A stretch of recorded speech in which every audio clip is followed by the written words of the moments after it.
Hello, everybody. Today I wanted to talk about finding support, finding childcare as a stay-at-home mom. So, of course, you know that in order to have a well-balanced life, a healthy balance between the things that you do, the things you enjoy doing, the things you have to do, taking care of your kids, yada, yada, yada. It's very important to have support. And you are very deserving of support as a stay-at-home mom. You work harder than many people. It's a job that has very little downtime, very little off time. And it's something that is really, it's a heavy job. Like, it's a very important job, and it's a noble job. And raising the next generation really calls for support and care and respect and regard. So I wanted to talk to you a little bit about my personal experience in finding support, because it can be quite the struggle, especially according to where you live. So myself, I live in the DC capital region, right? I live outside of DC, but the culture here is far-reaching. DC has a very far-reaching cultural effect, as in, employment here, a lot of it is government contracting, DOD, the hospitals, NIH, the huge corporations that service the Defense Department contracts, all that stuff, right? And then there's also the huge prestigious colleges that have their employment and stuff, whatever. It's very, it affects the culture in a big way. So this how and where you will find support will depend on your geographical location, your region, the culture where you live. It will definitely affect it. I don't know if you know this, but I'll tell you again.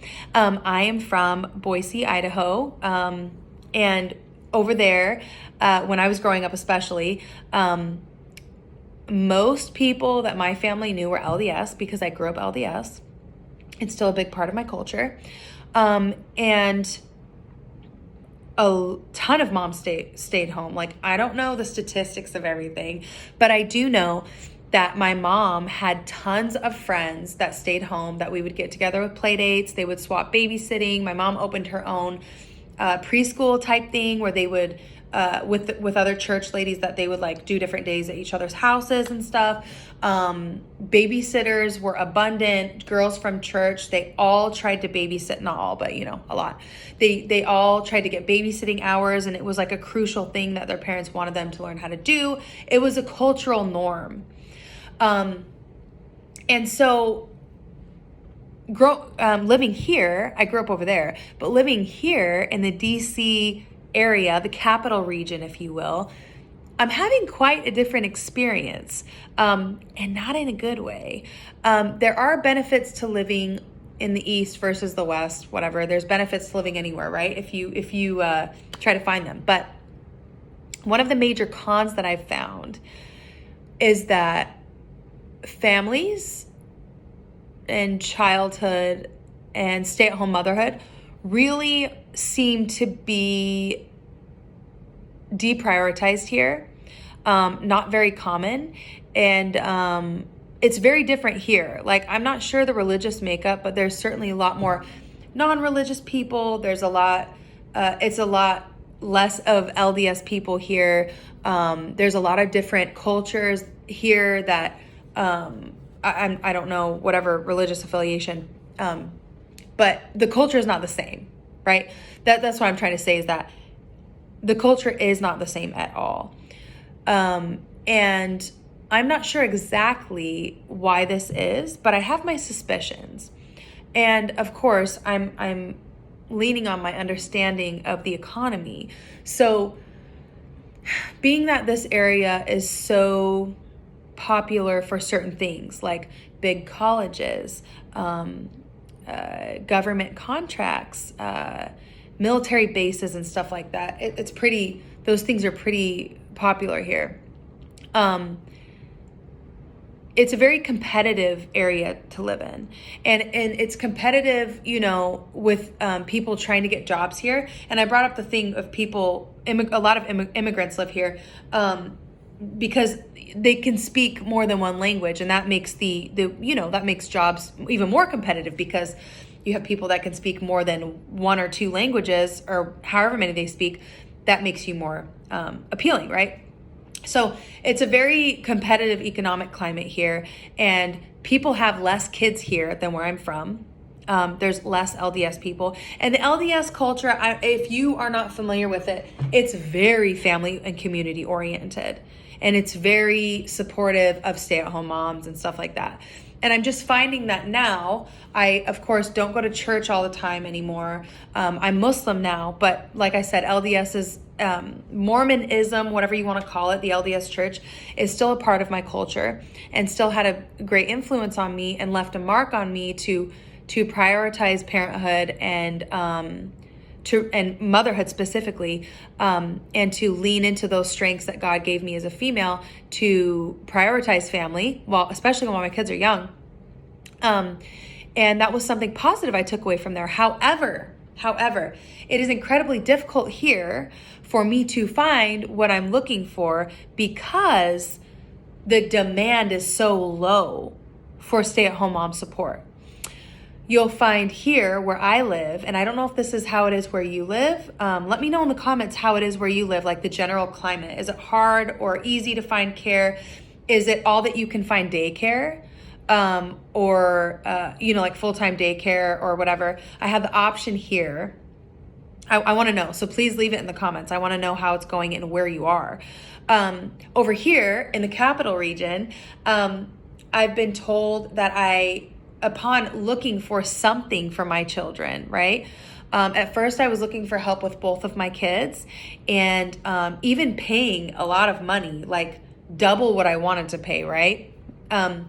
I was not able to find anyone for like 6 or 8 hours a week, like, 2 days that were like 4 hours and 4 hours or something like that. I was not able to find anyone on care.com. I was not able to find anyone in the Facebook mom groups. I was not able to find even a daycare or like a preschool-ish Montessori type thing for that many hours a day. The people that I talked to about potentially hiring them and stuff, they wanted a full-time gig, or they were considering either going back to work or taking the job that I had. And of course, they chose going back to work because it was a full-time schedule. Even though the girls over here don't tend to babysit. I asked my local, when you're LDS, you belong to a ward, which is like a school district kind of thing. And so my local ward, I asked, where's your babysitting list? Because that's what my mom told me to ask them for, is like, where's your list of babysitters or young women or whatever that want to do this? None. She had to get this lady that I know from the church. I finally found relief because she knew a homeschooling mom who had a daughter that was looking for something like that. And I was like, oh my gosh, what a godsend. But it's like the one thing that I can count on, right? So care.com, Facebook mom groups, talking to people around town, asking the church. I have tried so many avenues. There's more stuff that I'm not thinking of, more websites and more whatever. People here who do childcare only want to do full-time. So that is at odds with my parenting philosophy of me wanting to prioritize my children, because it's like I can either give them to daycare and let them raise my kids, or I have to do everything myself because there's no in between. And it's so ridiculous. It's so silly. It's like, okay, you either burn out and feel crappy and resentful, or you leave your kids and you don't get to do any of the raising. It's like, there's got to be a middle ground here. So anyways, long story short, the solutions I've found thus far, and they're not my favorite solutions, but I have not been able to find anything substantial. I have a 5-year-old who goes to half-day kindergarten 5 days a week, and then I have an 18-month-old. So what I figured out here is that I hired my babysitter to come with me on one of the days in the mornings because I play basketball. She comes with me for the ride. She babysits while we're there because my kids are attached to me. So when they see me on the court and stuff, they just want to Well, my baby, really. He just wants to be with me, or he wants to play basketball. So that was one solution. Another solution is that we just got a second car, praise God, because having one car was making it difficult for us to take my daughter to school, but then also for me to like take my son anywhere between those hours, or my husband to go anywhere. So for one of the days of the week, my husband offered to take my son to his parents because my husband works remotely, praise God. And that was something that we did on purpose. We, for years, have sought a fully remote position so that things would be more flexible in our lives. And then the third thing I'm going to do is that I have my babysitter coming for the afternoon on a different day, and she's going to come with us to a place where kids like a trampoline park, right? And we have membership there. So she's going to play with them while I sit at the table by the pizza area or whatever, doing my work. So, and then I also hired my 23-year-old sister to come babysit every other Sunday so I can go on a date with my husband. And then I met somebody at the park who was looking for part-time hours of babysitting. And after getting to know her for a while, I felt comfortable to have her come babysit my kids on the off days for my sister. So I've just like gathered all this stuff that I have.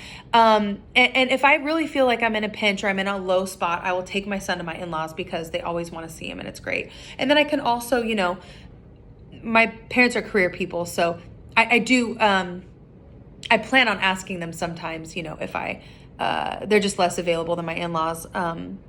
But these are the options for childcare that I have found, and I wanted to share them with you, especially if you're a new mom and your kid's getting to be a little bit older. They're not in the kangaroo pouch anymore, and you're like, I need some space to cultivate myself, or, I need some time to do some other things that's really hard to do with kids around. Believe me, I know. Everybody tries to tell me like, oh, do stuff with your kids around and stuff.